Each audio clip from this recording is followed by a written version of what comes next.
Parish President remarks and report. Mr. Jewell. Thank you, Chairman. We'll go ahead and get started here. I know they're pulling up the presentation on the screen.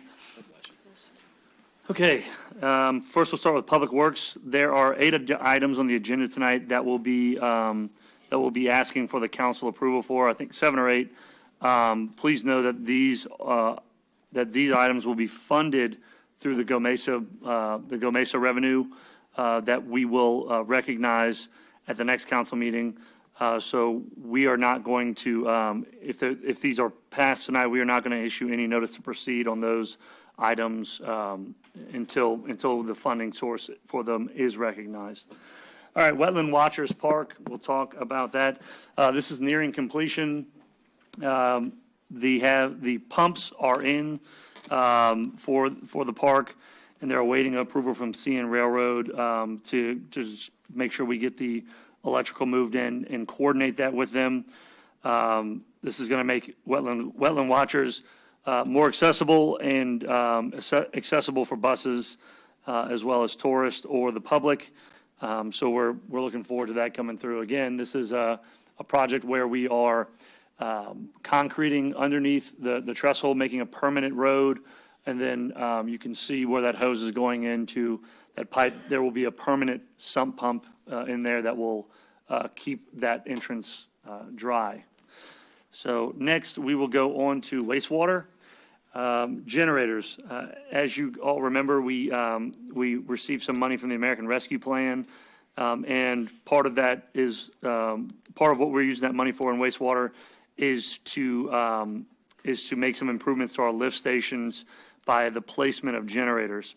So the generators have been ordered. The transfer switches are going to ship by the end of June. The generators should ship by the end of the year. Obviously, with the supply chain issues as they are, the lead time on these have greatly increased. I know we ordered the generators some time ago, and it's taking at least 12 months to procure them. By the time the generators do arrive, we will have the pads, the transfer switches installed, and this is going to be a part of our resiliency in general, but emergency preparedness for hurricanes as well. The cost of the generators was $1,220,679. Again, that's American Rescue dollars, and that is 17 generators and transfer switches.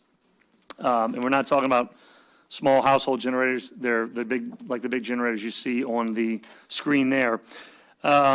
We also added larger fuel tanks so that the generators can run longer. Fuel was such a big issue after Hurricane Ida. We want to give ourselves as much lead time on having to procure fuel as we can. Right now, we are currently renting these generators at these lift stations, and we have to rent them for the entirety of hurricane season if we are going to make sure that we have them in the event a storm comes. I think in years past, they waited until we had a storm that was threatening us, and there was no generators to be had. But again, these generators protect us at large booster stations, lift stations, in the event of any sort of power outage. But for 5 months out of the year, we pay $262,500 to rent these generators. So based on rental costs, in about 4.5 years, they will have paid for themselves, and that's just if you're using that 6 month average there. So we will have them year round. So the next time that a crane on the back of a train knocks down a power line and takes out the booster station, that generator will automatically start, and the generators at all the other major lift stations.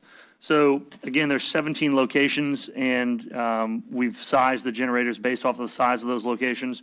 Just want to give you the list of those. Booty Booster Station, 3127 Booster Station, that's at the end of South Fashion. CC1, which is over by Ormond Park. Primrose, Norco lift station. We have one called St. John. There's the Parody lift station, Rue Landry lift station, Snowball. I have no idea where Snowball is. Beaupre, AMA, the Muntz Booster, JB Green Booster, the Booty Bank, Lincoln/Sycamore Booster, and Turtle Pond. Not all of these are boosters. Some of these are just larger lift stations. And remember, if we get into a large-scale power outage situation, we normally will try to get generators to these stations permanently while we leapfrog at some of our smaller stations. As they fill up, we pump them down. We go to the next one, pump it down, and get it all the way to our sewage treatment plants. So this is going to make life a lot easier, and it makes financial sense for the parish to move in this direction. Waterworks, we have meter reading infrastructure, which is going up. You can see the EOC tower there pictured. So today, Master Meter began installation of the base station at the Emergency Operations Center and 7 repeaters in the Luling, Hawnville, Kelowna, and Muntz area.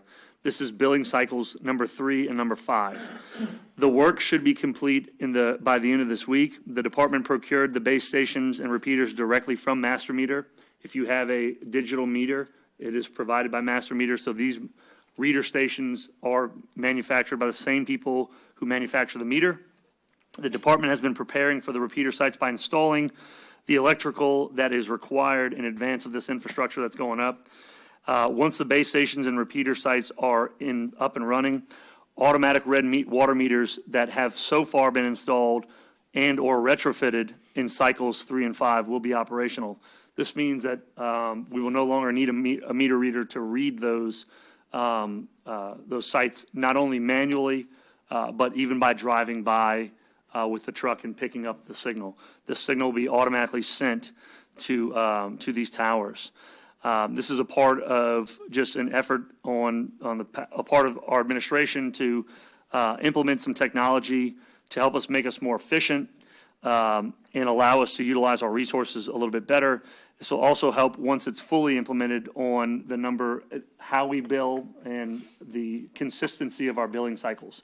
As you know, sometimes we have billing cycles with 31 or 35 days, which lead to slightly higher water bills and which lead to, obviously, questions from the public. So this will allow us to read more consistently. So, again, the department is also working with its consultant, which is All South Engineering. You all passed an ordinance earlier this year to allow for us to develop the bid documentation for the new water meter installations.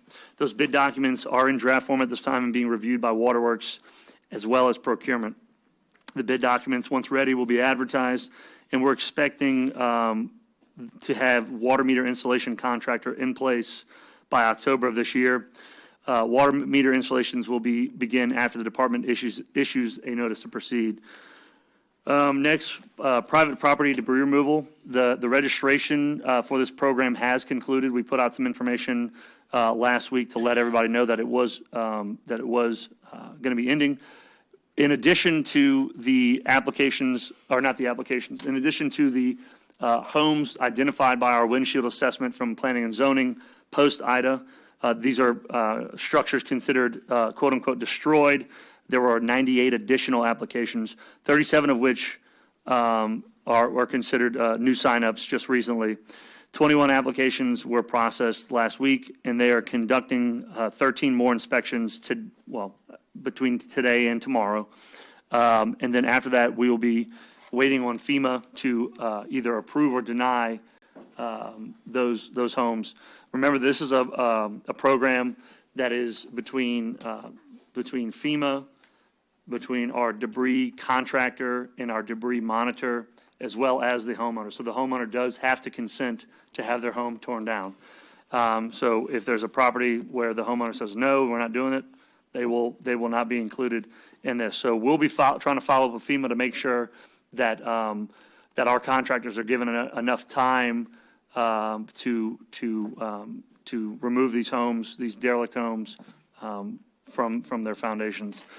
Okay, going over to July 3rd, we are going to be having, as I mentioned earlier, our fireworks show. It's going to be on Sunday, July 3rd, from 6 to 9 p.m. at the West Bank Bridge Park.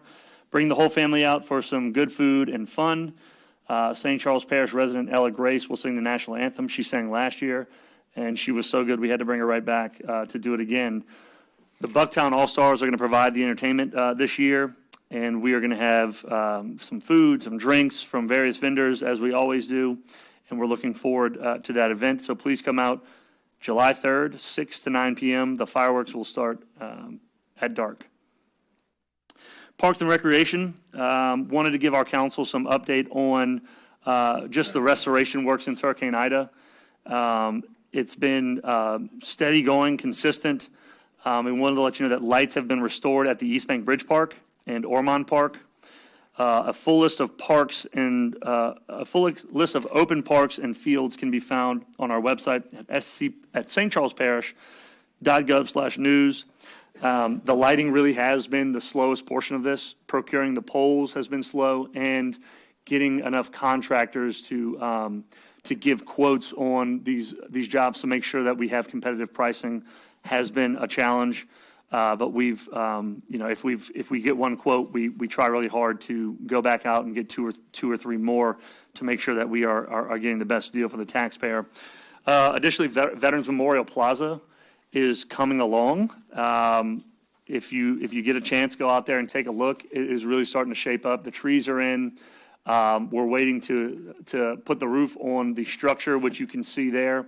The structure of that, the roof line of that structure also matches the roof line of the community center. And what we really wanted to do is make sure that it really flowed together, that they looked like they were built at the same time, or that it was meant to be there. And so it really is coming along. And we're looking forward to that being complete. There is a little bit of issue getting some of the main pieces of the monuments, which is the black granite monuments, which are going to have every branch of the military. So we're working with the contractor to do whatever we can to speed that up and get that in and make sure that it's done correctly.